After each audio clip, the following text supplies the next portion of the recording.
brought to you by Dale Carnegie of Orange County.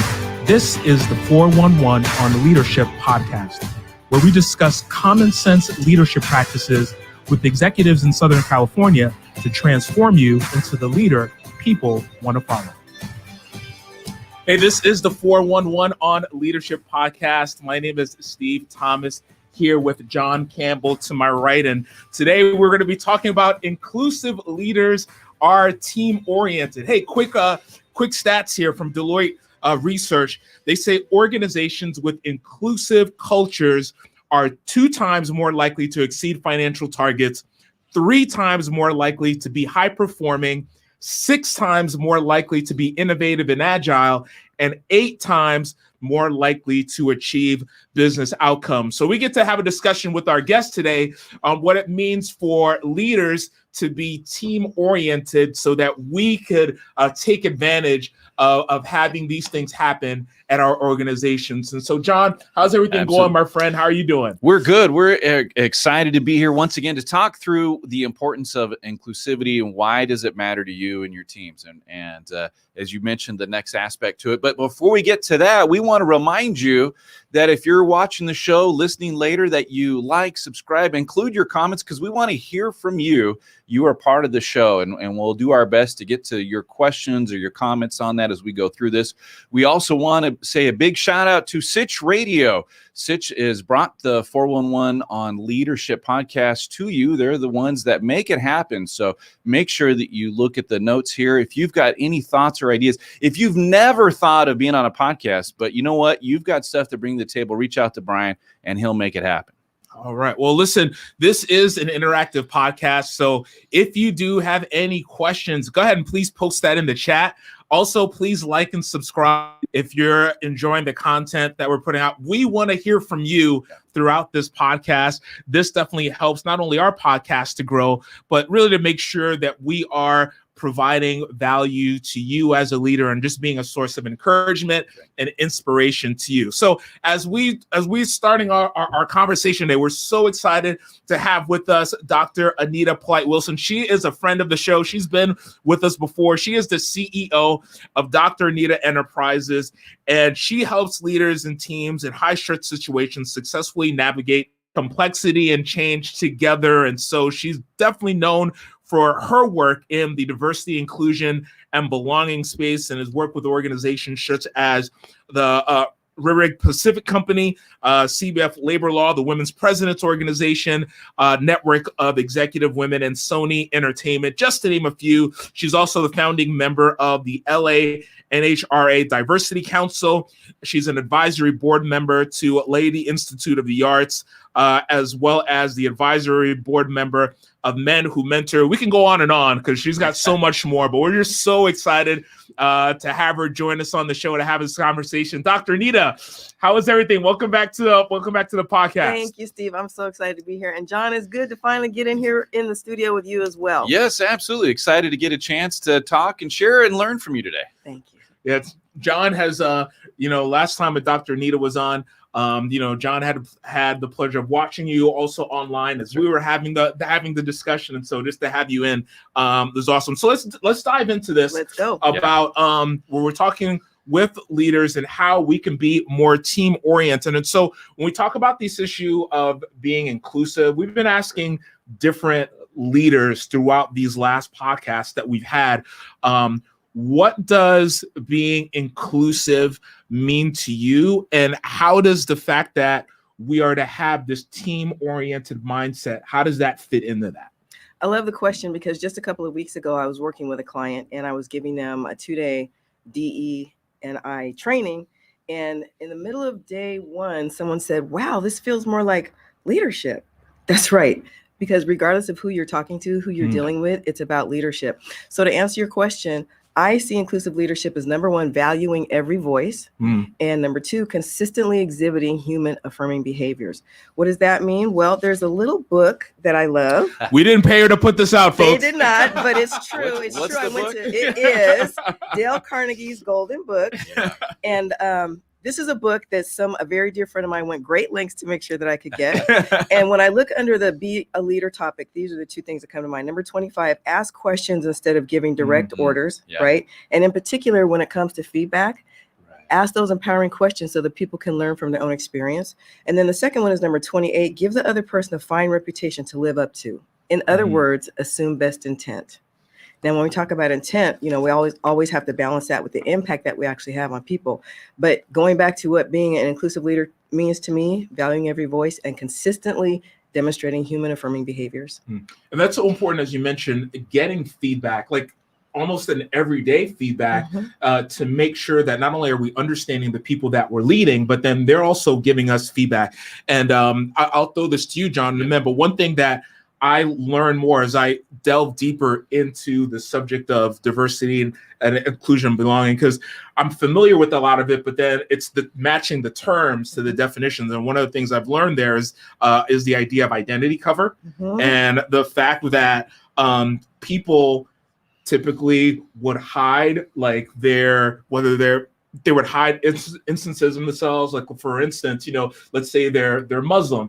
They would hide the fact that they would pray in their car before they go into, the office. And that's just one example, but they would hide certain things about themselves because they fear the negative consequences that may come as a result of that. In the case of, let's say, someone who's Muslim and prays in the car, well, hey, they might assume that, I am of ill intent, like I'm a terrorist or something like that, you know what I mean? Or been in that stereotype. So they will hide who they are. And that is not a good thing because they're not bringing their true authentic selves at work. And as a result of that, they're going to be looking for organizations that do value them and do value what they bring to the table. So the importance of getting to know our people, and not just it being a one-time thing, but it being an everyday thing, that's so crucial. And I thank you for mentioning that.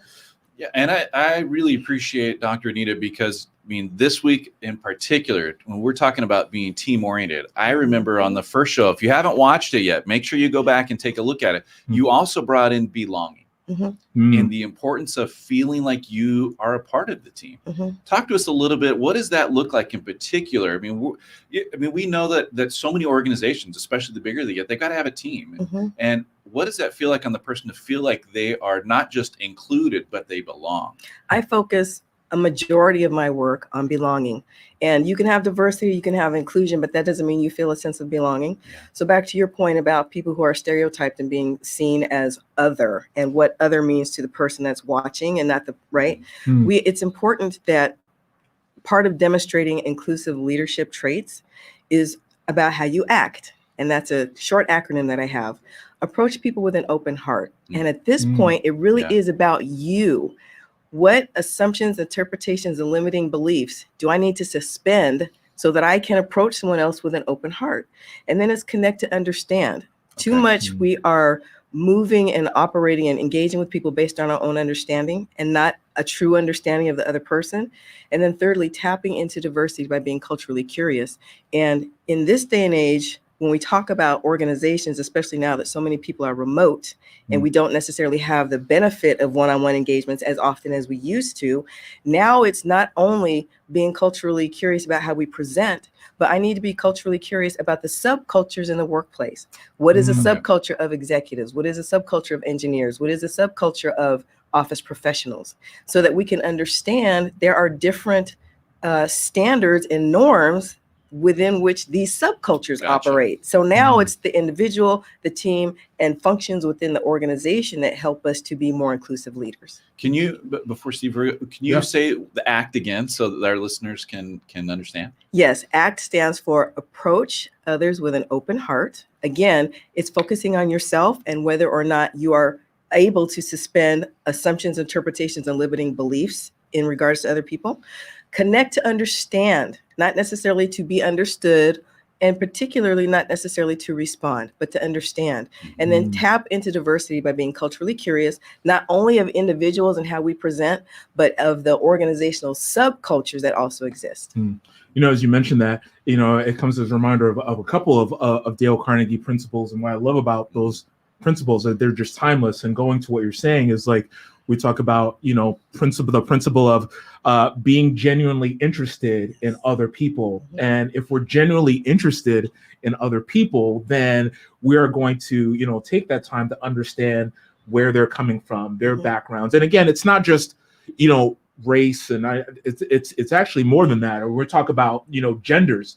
When we talk about those in the baby boomer as relates to, or millennial, it just encompasses so much more than that. But one, being genuinely interested in the other person, in addition to being a good listener, right? Taking the time to understand. We're not listening to respond, but we're listening to understand. I think that helps us as if we're looking to adopt more of that team-oriented mindset moving forward. So you're saying that the stuff that was written almost 100 years ago, that's old. It doesn't apply today, Steve. It doesn't matter. But you're telling me it's timeless? Like this stuff actually makes a difference today? And it does, even to this point. And as we're hearing, by the way, we're talking with Dr. Anita Polite-Wilson. Not only is she subject matter expert in diversity, inclusion, and belonging, but that's where her work focuses on. As we're talking about these principles, and even as you're mentioning what we're talking about, these principles of Dale Carnegie, they definitely drill down in terms of like, how does this look like on a day-to-day basis? I want to shift gears with you a little bit, Dr. Anita. And, in our conversations, we hear about the importance of diversity, equity, inclusion, and we see a lot of, obviously, HR professionals. That is a concern, that is a priority as they're putting their teams together. And so, however, in some of the conversations that we have with CEOs and executives, people in the C-suite, that is something that doesn't seem as important. I mean, it's important, but let me say it's not a priority per se. Why should CEOs, why should C-suite executives prioritize the idea of inclusivity on their teams? Because everyone plays a role that's vital to organizational success. And the way I see it, when I've had a successful engagement, I align people, passion, and purpose. When we first tap into people and find out what it is that makes people tick, when we understand people's strengths, when we figure out how to align people's strengths with what the organization needs, then people are more passionate about their work. And when people are passionate about their work, then individual and organizational purpose is fulfilled. But you first have to put people, then look at their passions, and then you will achieve that organizational and individual purpose being fulfilled. That's fantastic. And we've got already people that are responding, especially the open heart. We've got several. We've got Cecile, who said loved the approach the person with an open heart, how much that means. And I think that goes into what you're saying. What causes people, what's their passion? What's their motivation? Because once you understand that as a leader, they're going to be more included. You're going to be able to provide them resources that align with that and motivate them, and you're going to have a better functioning team. And in some ways, we're selfish, right? We want the organization to do well. We want our organization to be successful. So yeah, we have a little bit of that, but overall, we're going to help them be a better leader from what you're telling us. To Cecile's point, I want to make sure that when we talk about approaching others with an open heart, that we're first self-examining to make sure that we have that openness of mind to be able to do that. The first part of the act is really focusing on self. The second part, connecting, is focusing on the other person. But we first need to know how we're showing up to see whether or not we're even in the space to connect and listen to understand versus listening to solve. I'm working on a project with Bruce Bennett of Star 360, and it is a brand new project. It's called DIB, which stands for Diversity, Inclusion, Belonging, Safe Start.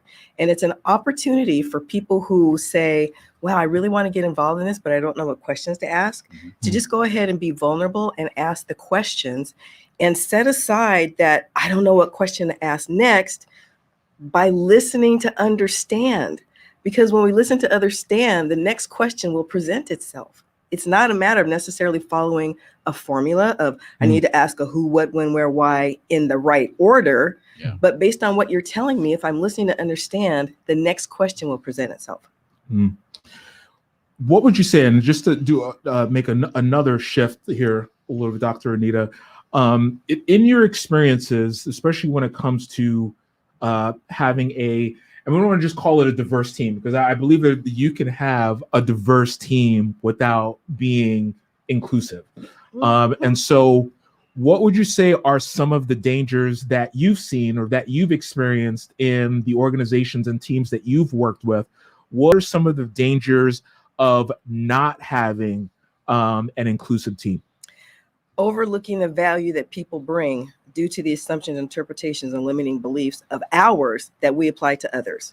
Okay. First of all, it's a very arrogant position, and it's a very unfair position. And so I'll give you a really quick example. When I first became a government contractor, I was working as a project leader for an engineering group. And over time, I was invited to come into the meetings, not because I knew the first thing about engineering, but I was told, we need you here because you ask good questions. That's a form of diversity because of a diverse background and diverse knowledge that actually added to the conversation. And based on that, my very first white paper, and I brought a sample of it today because I was thinking, okay, how can I answer this question? Yeah. It was called Analysis of the Connection Between the Strengths of Leader-Follower Interpersonal Relationship Levels of Trust. That's huge. And this paper was written 19 years ago. Wow. And yet we're still having this conversation. Wow. Yeah. But had someone not seen the diversity and what I bring to the table, that wouldn't have happened, and I wouldn't have garnered the reputation on base that I did. I believe we got some comments, John, on the podcast, and what are some of the things that are coming up from our participants, our viewers? Yeah, absolutely. So we've got Michelle Beaucamp said, leaders know now more than ever, I think the importance of recognizing what their team wants and needs beyond getting the work done. Absolutely. I love that question because it brings me back to something that one of you said about companies and the importance of inclusivity. Given all things being equal, people looking to join a company are always going to look at that as a differentiator to say, this is the company that I want to be with. And it's not enough marketing to have pictures of diverse folks, right? You have to put just go online and grab you cannot. Some great stock photos. No, you can't. We've got Steve and I, we bring a little bit of diversity It doesn't to the work table. that way. That's not it. It's got to be the real deal, which is why when people go on Glassdoor, they're looking for that. Yeah. They want some evidence that what you're saying in your marketing materials is what you're living as a corporate organization. Can I jump back if it's okay? Because when we were talking ACT and we're looking on that asking those curious questions, and sometimes we can feel, let's say we've got more diversity in our communities than ever before. Whether it's somebody with tattoos or different color hair, whatever you name the thing. Sometimes there's a hesitancy, like, am I going to offend them by asking questions? How talk to a leader? Maybe it's a frontline manager at this point who's got a new team here. They've got to fill some spots, and they've got some people they've never interacted with before. How do they approach that? Love the question, and it's an important one. I mentioned earlier about the importance of managing intent with impact. And to answer that question, let me give you a really simple example. In working with leaders, sometimes they'll say, well, I really, really want to appreciate Steve for what he's done, but I don't know how to do it. Like, should I do this? Should I do that? And my next question is, why don't you ask Steve what he likes? State your intention. Yeah. Steve, I want to appreciate you for this great job that you just did. What would you like? How would you feel appreciated? That's great. Take that and use that same approach. My intention is to get to know you. I don't want to ask anything that would offend you. Can you help me have this conversation? Real easy. You've stated your intent. You've managed to say, I want to be in partnership and learning about you so that we can learn about each other. Let's try it. And here's the most important thing to remember, everybody. Expect to make mistakes, but don't accept the negative impacts that someone else's mistake may have on you. It's okay to say, wow, I think that you had a good intention behind that, but let me tell you how that landed on me.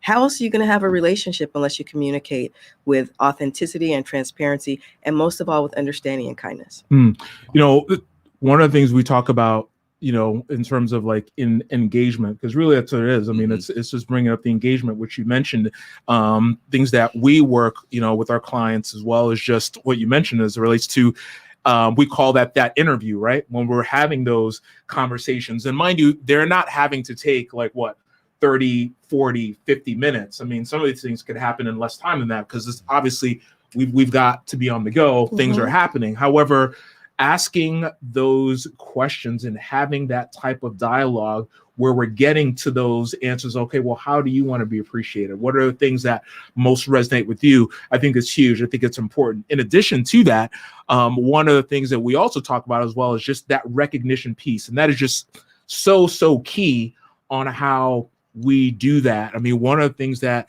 we work on is like, we're recognizing that person specifically on, that character trait and how that character trait is exhibited through the work that they're putting out. And so that's the thing that is going to, build more of that team camaraderie, increase that level of engagement.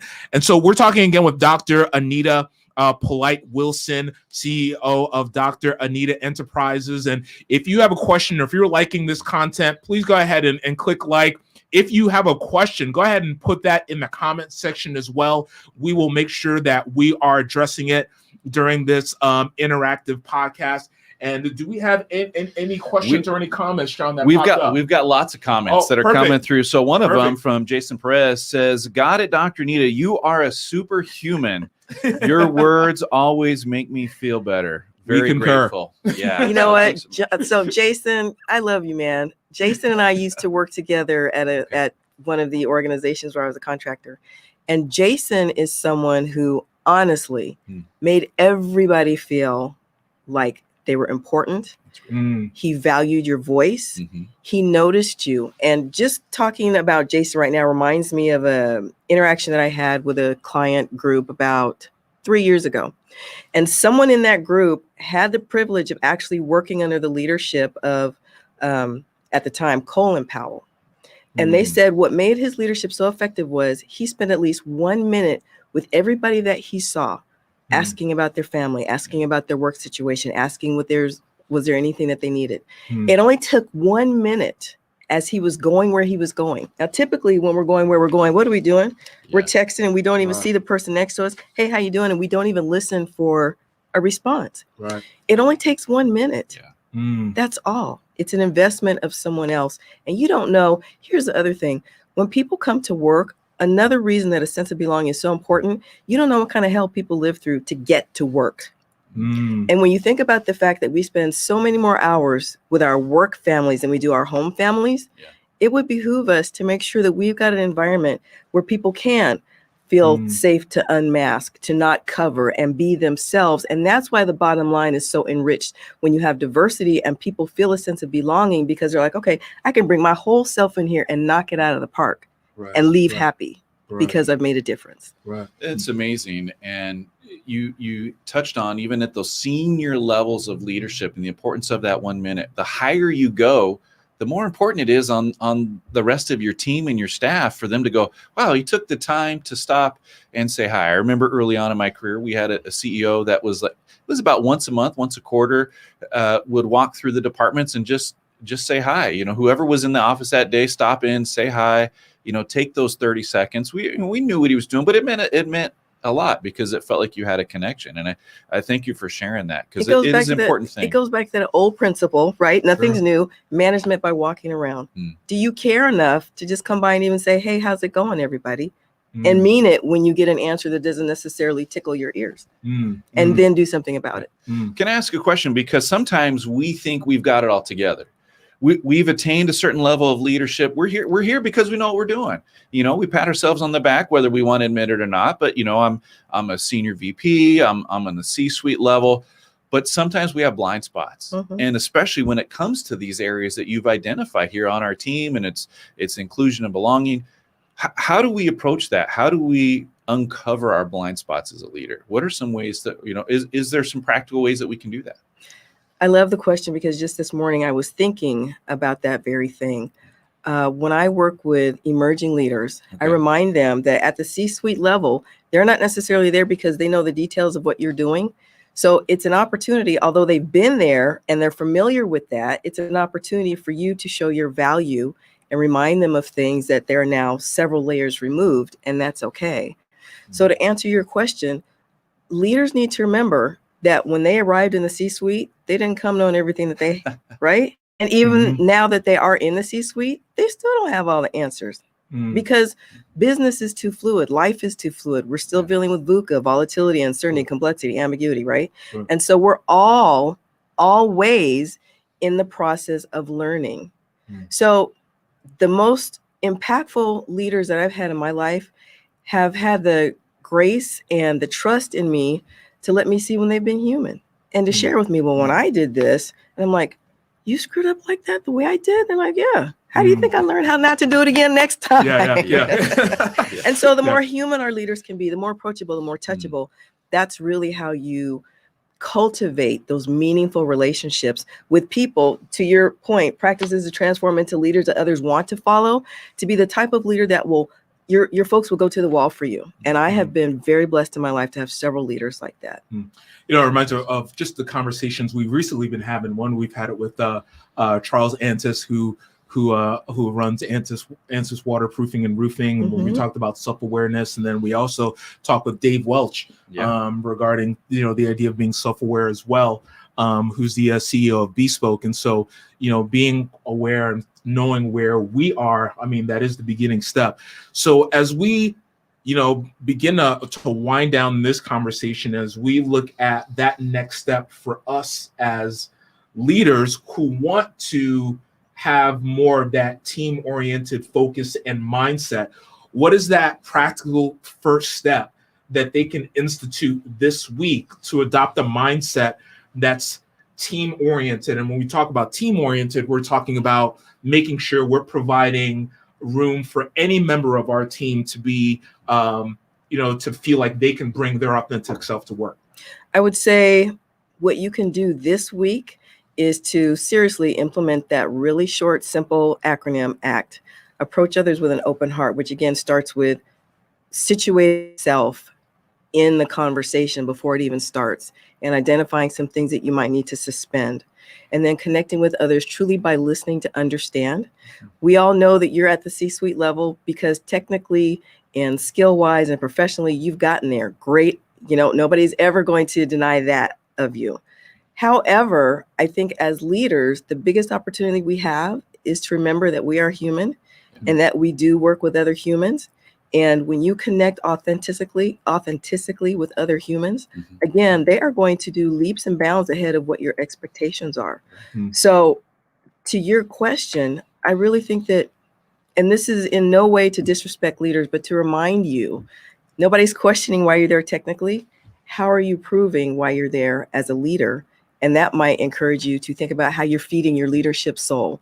What books are you reading to remind you of the fact that you can't do this without the folks underneath you? Yeah, you might be the CEO, but it's the people that come through and punch the time cards who might be, you know, on the front lines building things. It's the team leaders, the supervisors, the managers, the directors, right? We need to remember all of the individuals that take part in the organizational system of systems. That's fantastic. Any additional comments that we're seeing, or questions? We had one. So Lisa adds, by showing a sincere interest in our people, we're making deposits into their emotional bank account. Absolutely. And what a great add-on to what you were sharing earlier. Dr. Anita, thank you so much for being here. How can people get a hold of you if they've got questions or want to carry on additional conversations? Well, before I do that, I want to present you both with a little gift. One of my latest books, nice. Connected Leadership. This is why we do these. This so is free gifts, right? Free gifts. Thank you. You're welcome. Thank you. And that book is available along with 5 others on my website, www.dranita.com. And I would love it if as many of you as are willing would connect with me on LinkedIn. That's Anita Polite-Wilson, PhD. And then you also, we're not remiss to say, you do also have a podcast as well. I do. Tell us a little bit about your podcast, because we are podcast cousins here on Stitch Radio. We are. The name of my podcast, thank you so much, is Keeping It Real with Dr. Anita. And my engineer is your engineer, Brian. And actually, Brian, talk about diversity. Brian said, you know, you've got an amazing voice. I've got a lot of other podcasters that I deal with, but I want to invite you into the fold. So thank you, Brian. And it focuses on diversity, inclusion, and belonging from 4 different aspects. So the first Saturday of every month, I provide the monologue, which is the same theme for the month. Mhm. The second Saturday is my Allies in Action, where I talk to other young, diverse folks, and we just kind of talk about what can we do as allies. The third Saturday of the month is talking about lived experiences of people of color. And the fourth Saturday of the month is me having a conversation with a subject matter expert to tie up the theme for the month. So as many as you can, join me. I would love to have you. Awesome. Awesome. Well, listen, Dr. Anita, thank you so much. Obviously, this is not going to be the last time we have you here. Thanks for taking the opportunity to visit us one more time. And so we look forward to you joining us again, because these are such awesome conversations that we're able to have. And you know, it is our honor to share the same space with you as we work with people and we work with leaders to help them be those types of leaders that others want to follow. And so if you are also watching us or joining us on this podcast as well, feel free to visit us also online at ocdalecarnegie.com, where we work with leaders, we work with individuals to help them get to their best potential by providing them with resources and helping to develop them to become that person people not only like to be around, but also that person that people want to follow. So feel free to go ahead and join us at ocdalecarnegie.com. And also, John, what else can people do in terms of seeing more content like this and helping us to grow as a podcast? Yeah, absolutely. As you finish today's show, if you like, subscribe, it really means a lot to us to hear from you. So please add your comments, whatever platform you're on. If it's on LinkedIn Live, it will be there later. If it's on YouTube, Facebook, if you're listening to us on podcasts, make sure you subscribe to that. We just really appreciate it. Great to have you join us today. And Steve, what's the difference between a manager and a leader? Well, remember, as we always say here, managers light a fire under people, while leaders light a fire in people. Have a great week.